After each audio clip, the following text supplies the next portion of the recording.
سلامونه وخت مو په خیر. تاسې ته له دیر نیوز څلرویشت څخه د نن ورځې د مهمو خبرونو ټولګې ته راغلاست یو. نن چهارشنبه ده د 1404 هجري لمریز کال د سنبلې 5مه چې د 2025 زیږدیز کال د اګست له 28 سره برابره ده. زه شبنم وزیری یم او تاسې ته له دیر نیوز څلرویشت څخه د هیواد او نړۍ مهم خبرونه وړاندې کوم، خو په سر کې د مهمو خبرونو سرټکي. د 10,000 میگا واټه برېښنا تولیدي پروژې د لومړي فاز چارو پیلېدل. د عزیزي انرژي ګروپ له لوري د 10,000 میگا واټه برېښنا تولیدي پروژې د لومړي فاز عملي چارې ژر پیلېږي. د تاتارستان د نفتو غازو او کیمیاوي صنعتي فورم کې د اسلامي امارت پلاوي ګډون. د کانونو او پېټرولیم وزیر د یاد فورم د وینا پر مهال د دواړو هیوادونو د اړیکو د افغانستان د نفتو او غازو د بډایه زیرمو له یاد هیواد څخه د ټکنالوژۍ د لیږد په اړه خبرې وکړې. او د جاپان سفیر په بیلابیلو برخو کې د اسلامي امارت لاسته راوړنې وستایلې. د خبرونو تفصیل. د عزیزي انرژي ګروپ له لوري د 10,000 میگا واټه برېښنا تولیدي پروژې د لومړي فاز عملي چارې ژر پیلېږي. د ریاست الوزرا اقتصادي مرستیال ملا عبدالغني برادر اخوند د عزیزي انرژي ګروپ شرکت له عمومي رئیس میرویس عزیزي سره لیدنه کې ویلي چې د 10,000 میگا واټه برېښنا تولیدي پروژې د لومړي فاز عملي چارې ژر پیلېږي. عزیزي ویلي چې د تفاهم نامې له لاسلیک وروسته یې خپل ټیمونه د اړوندو وزارتونو د تخنیکي ټیمونو سره یو ځای بغلان، بلخ، جوزجان، هرات او بامیان ولایتونو ته ولیږل چې د تیرو شاوخوا 2 اونیو په جریان کې د یو شمېر پروژو ابتدایي سروې ترسره او تخنیکي معلومات یې راټول کړي دي. نوموړي زیاته کړه د 10,000 میگا واټه برېښنا د تولید پروژې په 3 فازونو ویشلې ده چې لومړی فاز یې د 4,000 میگا واټه برېښنا ظرفیت لري. د عزیزي انرژي ګروپ شرکت مسؤلینو د معلوماتو پر اساس په لومړي فاز کې د موجودو پروژو عملي چارې به له اړوندو وزارتونو او ادارو سره په ګډه ژر پیل کړي. د کانونو او پېټرولیم وزیر د تاتارستان د نفتو غازو او کیمیاوي صنعتي فورم کې ګډون وکړ.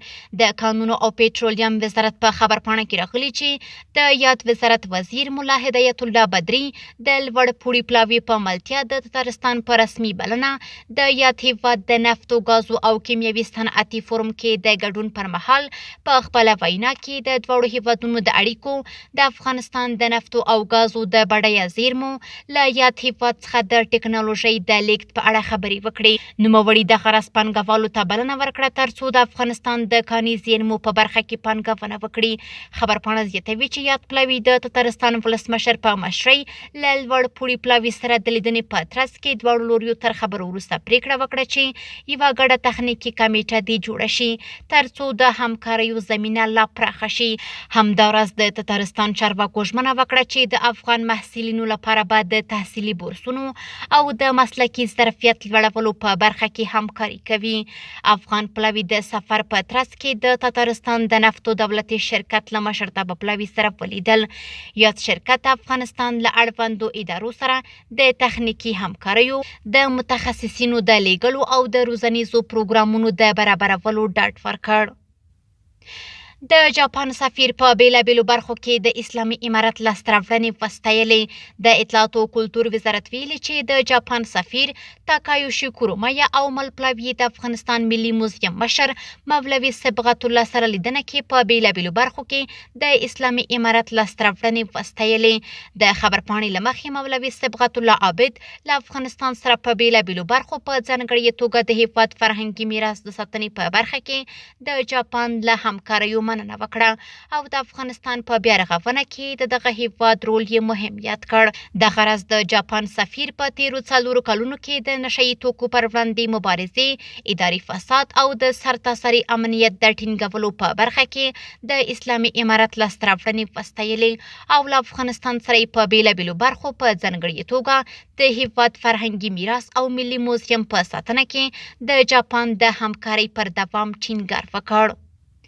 په ترکمنستان کې د اسلامي امارت سفارت چارسمبالي د اروپا د امنیت او همکاري سازمان له نوي رئیس او سفیر سره ولیدل.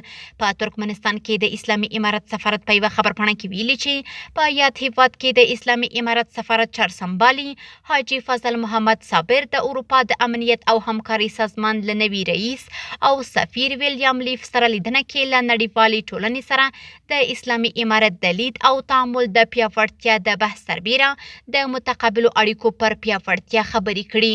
خبرپاڼه کې راغلي چې د یاد سازمان رئیس ژمنه وکړه چې د افغانستان د اوسني سیاسي دریځ او پرمختګ په اړه به په خپلو اړوندو ناستو کې ګډونوالو ته معلومات ورکړي. د خبرپاڼې له مخې په دې لیدنه کې افغانستان ته د یاد سازمان د غړو د سفر په اړه هم خبرې شوي.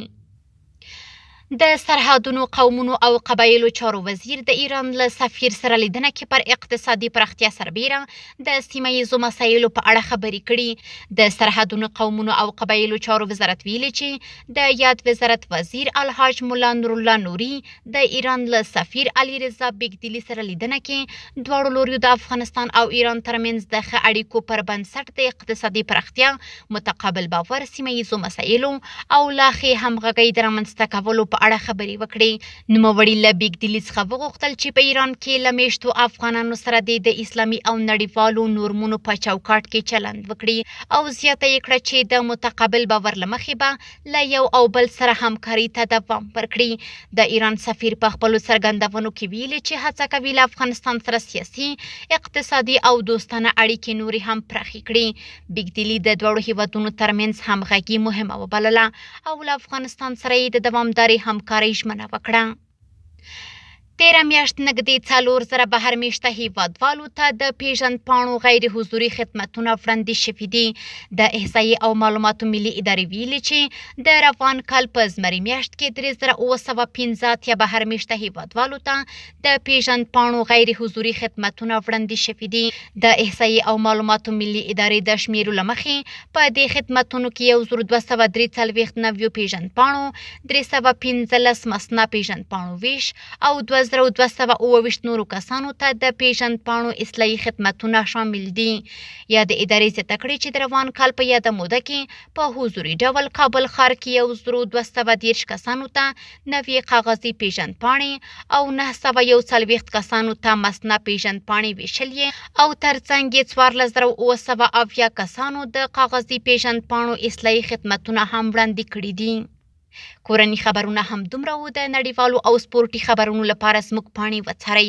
په خپل رسنیو باندې فیسبوک، انسټاګرام، ایکس پخوانی ټویټر، یوټیوب او ټیک ټاک زموږ خبرونه خوښئ او موږ تعقیب کړئ. ادرس یې زیر نیوز 24 تر 7 خبرونه د الله په امان.